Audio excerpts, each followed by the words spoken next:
Hi, I'm Sean Cantwell, and this is the new Scaling Success podcast. We started Scaling Success to provide a space for entrepreneurs and business leaders to discuss the important topics that contribute to building a valuable and long-lasting enterprise, and to juxtapose our view as investors with that of entrepreneurs, founders, and CEOs who are on the front lines. Episodes are now on Spotify. Today, I am very excited to welcome Karen Flathers to the podcast. Karen has had an illustrious career in the software industry in a variety of customer-facing roles. Most recently, Karen served as Chief Customer Officer at Blackline, a $6 billion public company providing cloud-based software for finance and accounting. In that role, Karen was responsible for all post-sale customer success and delivery, including services, support, customer success, customer experience, and renewals. She led the customer organization through a successful IPO with strong growth and revenue retention of over 110%. Previously, Karen held senior roles at Zuora, Aclara, and SAP, where she spent 14 years in a variety of leadership roles. Karen, welcome to the podcast. Thank you, Sean. Great to be here. So Karen, I mentioned a little bit about your background, but if you would, please take us back to the beginning. As a young girl, did you know that your career aspirations were to lead customer success organizations? I did. No, sadly in college, I was an international relations major. I thought I wanted to be a diplomat. And then I did my first internship and realized I was poorly suited because I had no diplomacy or tact. So I decided I was poorly suited to be a diplomat. So that was a bit of oh, never mind. So kind of came to software by accident and have been there ever since. So I was the one that wasn't supposed to end up in software since I come from a family of electrical engineers, but somehow ended up in software and in customer success. So like you said, I kind of grew up at SAP. I started as a consultant and did every job along the way till I ended up running the North America Consulting Organization, which was kind of a big, ugly, hairy job of, $1 billion P&L, 2,000 customers. I didn't talk to you unless you were suing us, right? So that was kind of a big ride. I started SAP when they just first came to the US. And then after I left SAP, I just went to a series of smaller companies, 3 smaller, which was great, right? It was great to kind of take that SAP experience and apply it to smaller places where it was a little bit less red tape to get stuff done. So yeah, that's about it. So Karen, your career journey is an interesting one because you started at a really big company back in the days where software was really sold in a license and maintenance way. You stopped later in your career at some younger companies, and then most recently at Blackline, which is a large, successful public SaaS company. But maybe talk to us a little bit just to set the stage on like the evolution of the customer success function. I'm sure in your early days at SAP, it was more of a professional services and almost consulting type engagement. But you've really seen that whole journey of kind of the birth of the customer success function within SaaS organizations. And I'd love to hear it from your perspective in the context of your career journey. Yeah, and it has really evolved and continues to evolve. I still feel like it's in a lot of ways, customer success, even as a term, is pretty new as a function within an organization, right? I kind of think of it like back in the SAP days, it was primarily professional services. And when you talked about customers, you were selling them. It was like being a realtor selling a house, right? You were going to say whatever you could to get them to buy the house, right? It couldn't be blatantly untrue, but once they made that big capital investment, they were locked in. No one was walking away from $10 million that they had sunk into software, right? And then as you got into the SaaS world, it's more like you're kind of a rental agent working at an apartment building where your income now depends on them continuing to rent month after month, year after year, right? And so you're less incented to say things if you don't think you can hold up your end of the bargain, and you're more incented to make sure they're in it for the long haul, right? And so that's been kind of the transition you see, right? And Karen, that probably requires a level of interaction and engagement between customer success, product, and sales in a way that perhaps wasn't so necessary. Yes, it can. It's a much more circular process as opposed to kind of a straight line process. Like in SAP days, Some salesperson sold the deal, they dumped it there like, see you later, right? Good luck with that, right? So it's much more circular now because you have to constantly discuss it, and people are constantly voting whether they're going to stick with you or not, right? And so that's a very different customer success. And I also feel like it's back in the SAP days. You came in professional services or on the support side, you were the expert. You're like, I'm the smartest one in the room. You should listen to me. I know how this software works, right? And I think that's also changed, I think, both culturally and with software, in that customers are now like, well, no, you don't know this. I know this. This is my business. So it's a more, you always said you were a partner, even in the SAP days, but it feels like it has to be much more of a collaborative partnership now between customer success and the customer. Whereas before, I think in many cases, it was the experts coming in to tell you how to do it, right? So I think that's another kind of key thing and that really changes the dynamic around how you interact with customers. Yep. So in the modern SaaS context, you mentioned the term customer success is still relatively new, which I completely agree with. But if anyone is well positioned to define what customer success means, it's you. So I'd love, and I'm sure our listeners would love to hear your definition of customer success, in a high growth SaaS company, and really what is that, scope of responsibility and span of control for the customer success, organization. Yeah, and I think this is definitely one of those areas where if you go and Google, what should my customer success organization look like, which I have done, as has everybody else, right? So there's no agreement. There's still no agreement, in my opinion. It's still a wide variety of structures you get and responsibilities you get. Having gone through it a couple times now, and when I was talking to somebody the other week, they're like, well, how should I structure it? I'm like, look, people are going to say this, this, and this. I'm going to tell you, I did this, it didn't work. I did this, it kind of sucked. I'd go with this one, right? Because It is somewhat of and when I look at it, and again, back to that comment about it's a circular process, I feel pretty strongly that you need to own all the post-sales customer interactions in order to truly drive customer success, right? So that means you need to have implementation if you have some form of implementation, which everybody does. You need to have support. You need to have the traditional customer success role that we can talk about, which is really driving the adoption. You need to have the training, which in my mind, especially in SaaS world, is really intimately connected to both customer success and implementation, right? And I think if you don't have that entire span of control, it makes it really difficult to come up with what is a reasonable, scalable, and affordable customer success model that's going to work with these customers.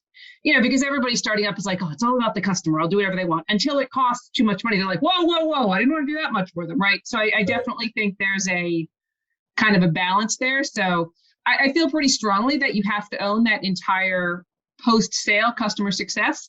I think renewals is another discussion, and you'll maybe ask me a question on that, which I also have strong feelings about. But if you look at the customer interactions post-sale, they pretty much need to be under a single person, in my opinion, so you can, as the company evolves, plug and play the different pieces and not feel like you have to stay in a single lane if you're a support person or a customer success person. Yep. You mentioned just during that description a couple perhaps measures of success or KPIs, retention being one of them, usage, adoption.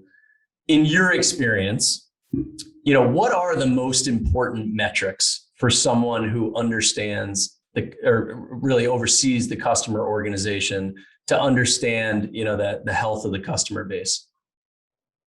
Obviously, it has to start with net revenue retention, right? I think that, and in my opinion, net revenue retention should be a company-wide metric, just like ACV should be a company-wide metric, and everybody should be comped on them. I feel like that's pretty critical if you're a SaaS company. I think coming down from there, net revenue retention can hide a lot of retention sins if you're doing a lot of upsell. So I think it's important to go on to the next level of understanding the actual retention of the customer base, not just the revenue flow of it, right?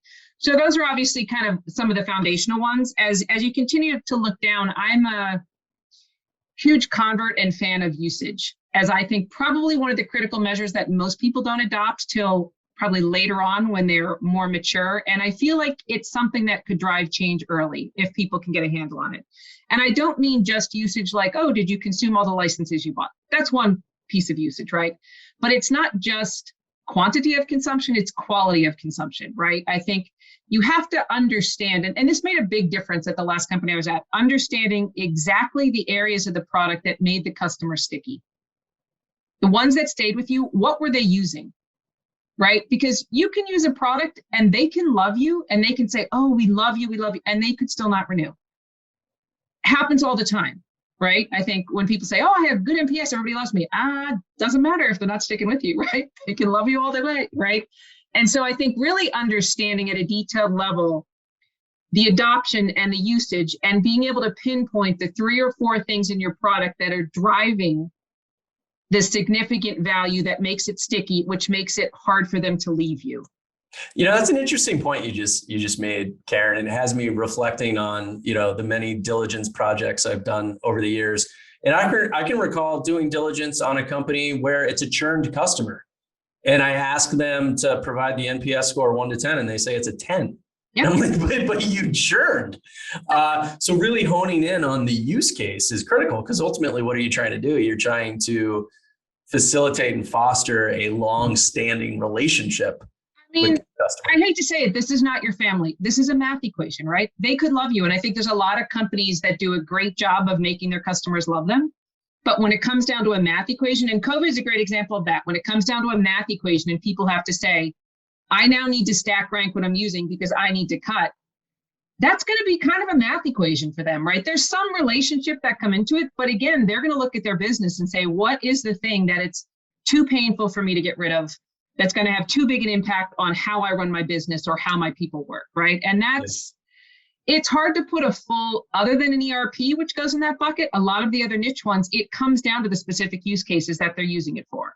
And how have you found, what have been the most useful ways you've seen to solicit that feedback from clients in a scalable way, upon which you can kind of draw some of these conclusions? Well, in a perfect world, and in my first non-perfect world, I did this on a big ass spreadsheet across 2,000 customers, which was a horribly painful week of being locked in a room going through it. I mean, in a perfect world, a SaaS product, and most have some ability to produce some level of understanding of what people are using, right? And if they don't, I encourage them to get there, right? Because you can start with the data and say, okay, I can see that. And again, everybody has 100 use cases, but let's talk about the top 20, right? And then if your data can show you that, and most SaaS companies can get to this data, I've found, even if it's painful, they can say, I know that these 100 customers are using this use case, right? And if you can get it to some level of historical detail, you can do a high level tracking of who are the customers that consistently renew, that consistently upsell, that consistently add licenses, right? And what are they using and what are the commonalities? So I think that's a starting point. And most SaaS products, it might not be pretty to get that data out, but you can get there by doing some sort of ugly dump to Excel and starting to do, right? That's how I started, right? And then from there, it's easier to kind of then segment your customer base and then start talking to them. I mean, a great way to do that is to say, look, we really think this feature is useful. We see people using it. We did a series of webinars very targeted on, we're going to help you turn on this feature, right? And then you can track, did the customer turn it on? And if they turned it on, did they keep using it? And then did they renew, right? And we saw strong correlations when we picked the right features that way. But I think you can start with the data, objective data from your system, not having to start with customer feedback. Yeah. No, when I asked you about metrics, you started with the big one. It's where everyone focuses, net retention. And I think anyone who leads a customer success organization is measured upon net retention in some way. And we talk to companies all the time, and everyone's trying to minimize churn, increase expansion, get to that, holy grail of net negative churn. Yes. In your experience, what are the tangible things a CS leader can do to try and drive improvement in retention? And I heard you mention a few things. It sounds like training is a piece. I mean, measuring and monitoring is probably step one, listening to customer feedback, educating and training. There's probably an element, I suspect, of making improvements to the product. And given all these variables, I'm curious to hear how you, in your experience, have kind of sifted through this to really drive, meaningful change and improvement. Yeah, and wouldn't it be great if it was a silver bullet? Because I always say if I wanted a silver bullet, I would be in sales, because sales kind of always has a silver bullet, right? The big deal, right? And unfortunately, I've spent 30 years of, death by 1,000 cuts as opposed to a silver bullet. And that's really, and nobody wants to hear this, that's really what customer success is. It's actually doing the hard, detailed work. Yep. It's creating the spreadsheet of all 500 customers with 40 rows across if you don't have it in your system to really understand what industry are they in, when do they renew, what features are they using, what features are they not using, what training classes did they take. So it really is starting by doing not just the high level monitoring, but at a really painful, detailed level. And nobody really wants to hear that because it's a lot of work, Sean. And there's no way around it, in my opinion, right? You have to start there. When you start there, you can then move quicker by segmenting and saying, okay, here's a group of customers that are similar.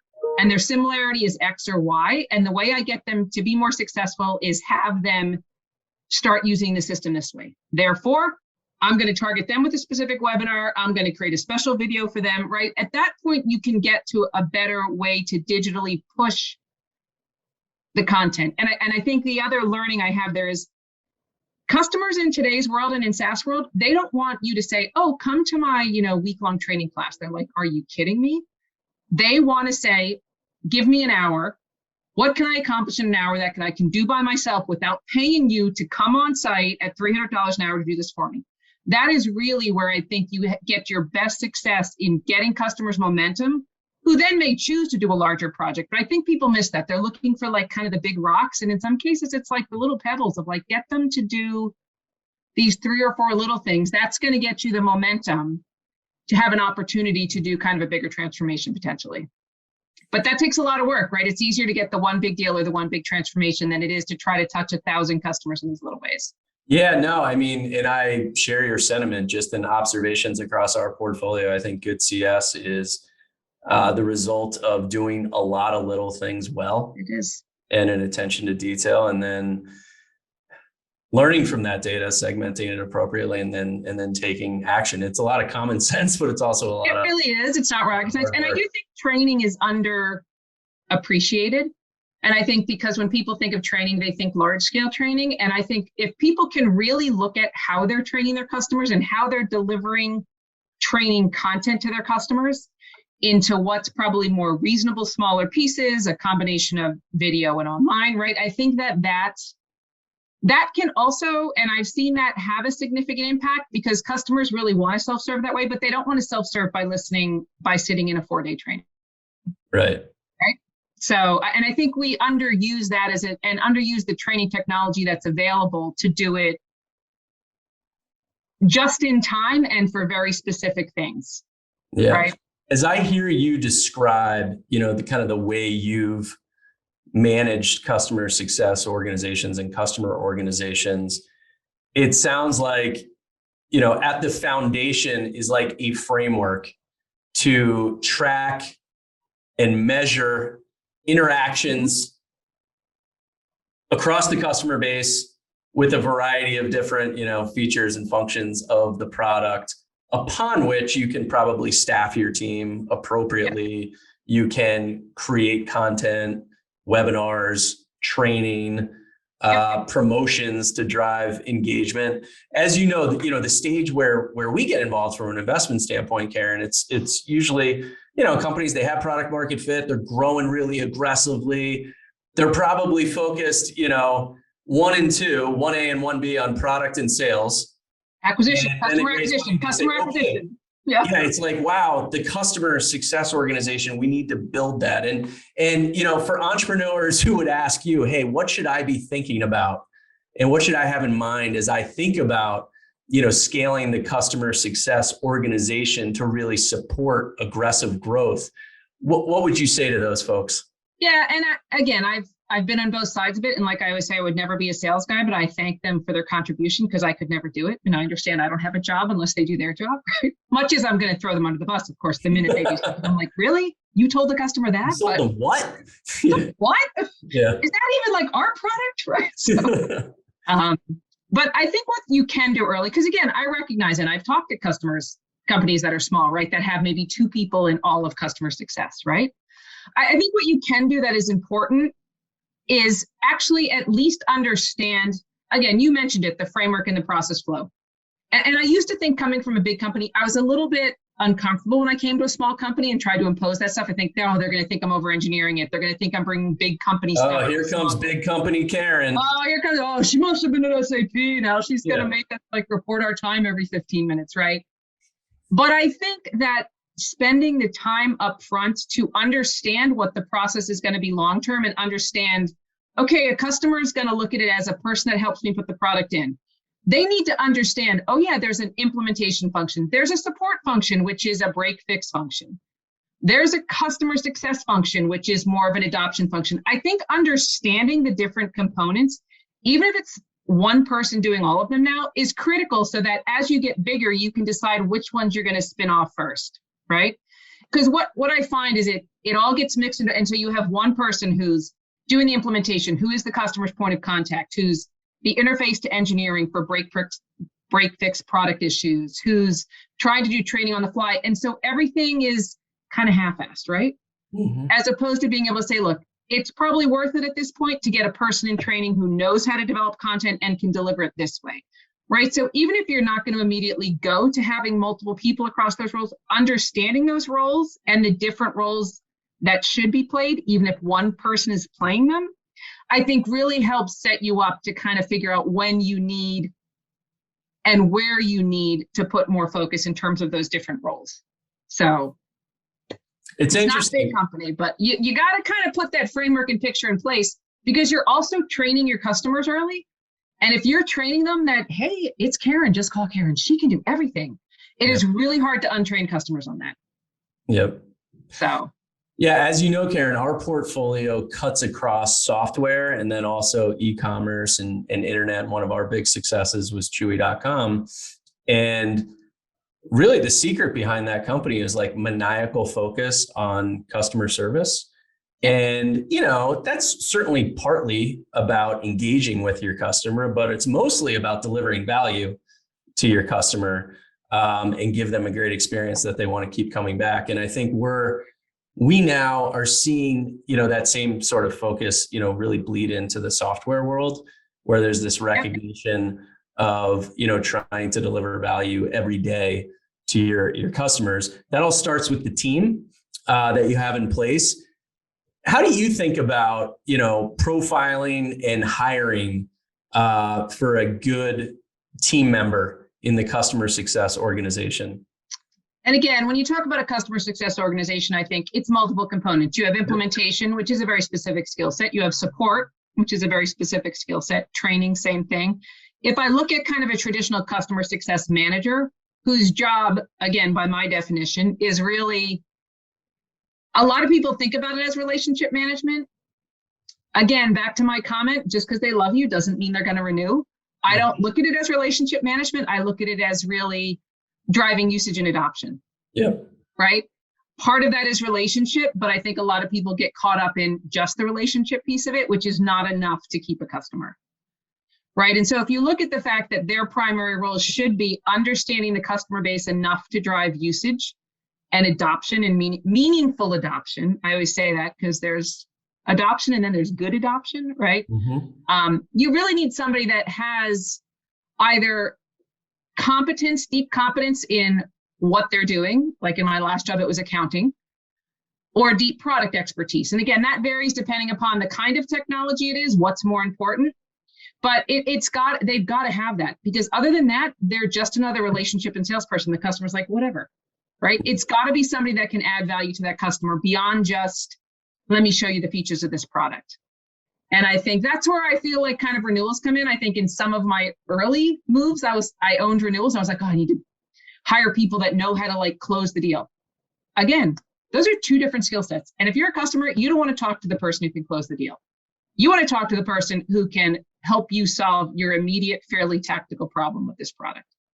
So that was one of the changes I made over my 10 years of doing it, starting on the relationship, let's get the renewal, and really moving towards a more content-based team.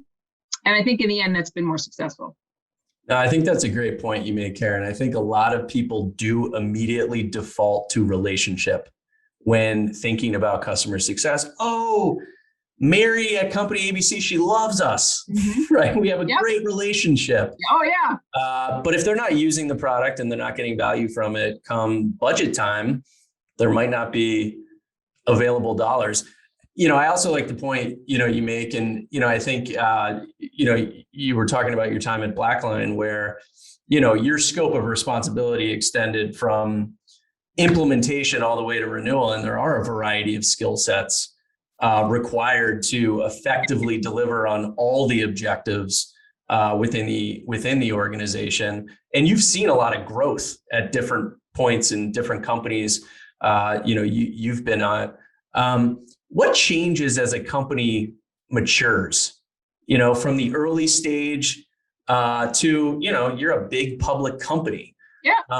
How does that change perhaps the focus and key objectives of the customer success organization? Yeah, and I think it, when you're young, and both personally and professionally, and you're at a company, like I said, you may have like two people that do that entire function, right? And so they are a very good jack of all trades or Jill of all trades, right? They can do a little bit of everything, and that helps. But that's why I say it's important to lay out what the different roles are, because at some point, that generalist is going to stop being effective, right? And you're going to have to go to specialists. And that's a really hard transition, I think, for companies to make, because typically those generalists were probably early employees at your company. They're really smart people. They've worked their butt off to help the company get there. But when asked to pick a major, they maybe don't want to pick one or don't have one, right? Major, like, do you want to implement or do you want to support? Well, I want to do everything. Well, and I think that's the painful point for both the employees and the company to make that jump from generalists to specialists, right? And that will have to happen, right? So to me, that's the first big thing that happens. And then the second thing is not all customers are created equal. When you have 30, they're all created equal. When you have 3,000, guess what? They're not all created equal, and you got to figure out how to segment it and decide how you're going to spend what is now scarce dollars and scarce headcount, right? Yep. So to me, that's 1 and 2. And then the third is to charge or not to charge. Everybody's going there. What things do I charge for? What do I not charge for? And how that kind of plays out. So to me, those are kind of like the three things as you scale that tend to happen. You touched on renewal and expansion earlier, and I'd say every high growth SaaS company at various points in their evolution wrestles with the question of where should renewals and expansion reside. And perhaps this is linked to your point of being a generalist versus a specialist. But I think it's common perception amongst some folks that, oh gosh, well, CS reps, I want them to just be the point of contact and the customer advocate. And that might put them in a tough position to negotiate a renewal and an upsell. So at certain points, I will bring in sales to manage that negotiation. And I'd love to hear your point of view from your career of how you've managed, those discussions at, kind of the renewal and upsell point in time. Yeah, and I've owned it, not owned it, owned it, not owned it, owned it, not owned it, right? I've followed that trajectory of who owns it, who doesn't own it, do you own the number, do you not? And what I've kind of concluded, what I've come to at the end is, I think it's very important for the customer success team to not be afraid of renewals and to understand that they should be talking about renewals with their customer and making their customer renewal ready, right? Because again, people on the customer side, and I could fall into this too, you're very focused on you don't want to have that awkward conversation, right? That's why you're not in sales, right? But you have to have the renewal conversation. You have to say, hey, you're up for renewal in 2 quarters. I've noticed that you're not using this feature or that feature. I think it's going to add a lot more value. So I do feel very strongly that the customer success team is responsible to make the customer renewal ready. Understanding their renewals coming, understanding how they're using it, and what features and functions they're using and not using, right? And getting them to use more. When it comes to the actual mechanics of doing renewal, that skill set does not sit in the customer team. They don't like contracts. They don't know contracts. They don't know how to push back on a procurement person, right? And so I feel very strongly at the point when it comes to, and I was always a fan kind of actually having a renewal rep, right? Who did these over and over again, not the classic sales reps, because let's face it, the sales reps don't care. This is boring. Yep. I was a fan of that model because I think, again, 90% of these things is just paperwork. Yeah. Right? So you're really talking about like the tactical exercise of executing the renewal, but it sounds like those CS professionals are definitely responsible for whether or not they renew. And they should be compensated on that. Yeah. They should absolutely be compensated on renewals or net revenue retention, however you do it, right?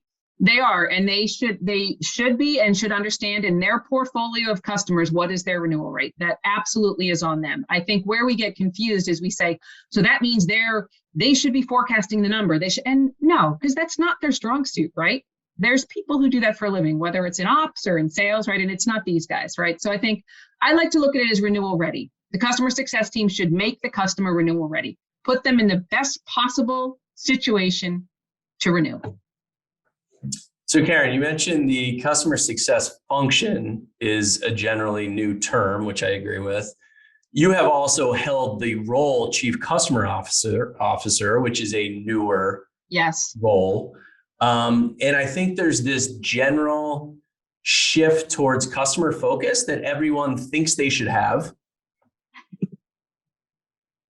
but fewer actually live it and embody it. But I think there's an understanding that if you are customer focused, you're probably going to be a successful organization. Are there ways to evaluate, like from the outside, or even, if you think about like different stops along your career without naming names, or companies you've evaluated or entrepreneurs you've advised on, what are the commonalities that like a customer focused company really embodies and has relative to others? It's a good question because everybody says they're customer focused, right? Right. Consumer, everybody. It's the customer first, which is almost never true for the record. As a consumer myself, it's much never true. I just had a plumber here. I can tell you it's definitely not true in plumbing, right? Like you're 3 hours late, then you don't come. I'm like, this is not customer first. So I'm a bit of a data geek. I admit that, right? I do think if you talk to a company that's truly customer focused and you start diving in and asking really detailed questions about the segmentation of their customers and understanding at a detailed level, they know that, right? If I say, you're 300 customers, how many fall into, Fortune 1000? How many are small and medium? What industries are they in?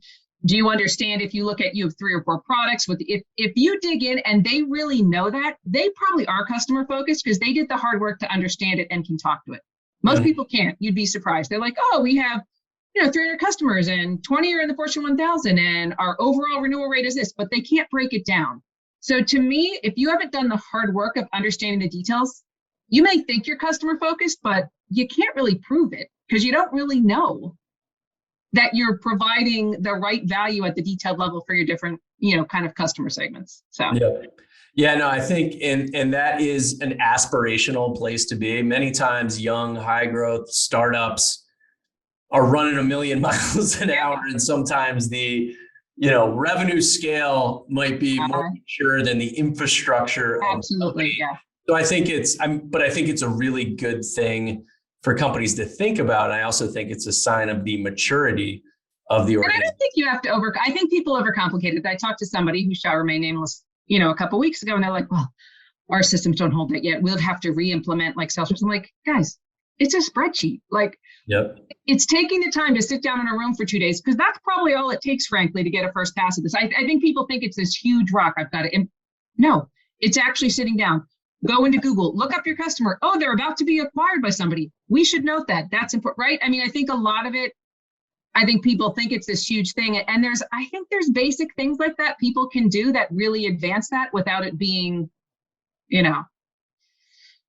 I need a huge system implementation. I need a huge team to do that, right? Yep. I think people shy away from doing some of the basic stuff, which I still think can make a difference. So.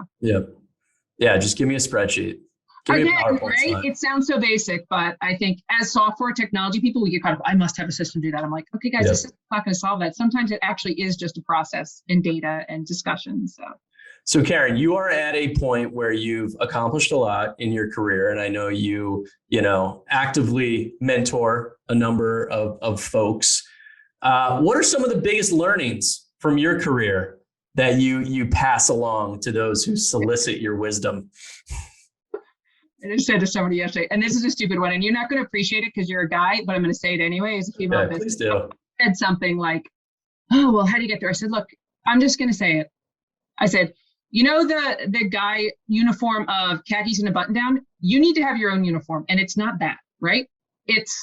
And I hate to say it, but it's kind of a basic thing when you're in a young female, like it sounds silly, but I'm like, guys, it's black pants and a sweater, like get the uniform and just wear the uniform, right?